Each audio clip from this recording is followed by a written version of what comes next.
આવતીકાલ એટલે આવનારી પેઢી તમારે કેવી જોઈએ છે એ તમારી ઉપર છે, અને એ માત્ર સ્ત્રીઓ આપી શકશે, પુરુષો નહીં આપી શકે. ગાંધીજીએ બહુ અદભુત વાક્ય કહેલું હતું કે જે દેશની સ્ત્રીઓ માત્ર શિક્ષિત ભણેલી છે એ જ તમને નવી સંસ્કારી પેઢી આપી શકશે.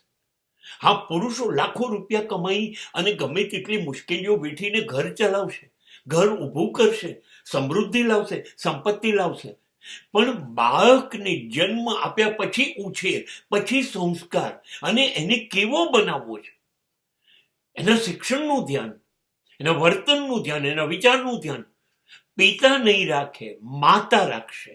અને માતા નક્કી કરશે સંતાન કેવું બન્યું છે, અને માતા આવતીકાલ નક્કી કરશે કે આ અમારા બાળકો કેવા બનશે.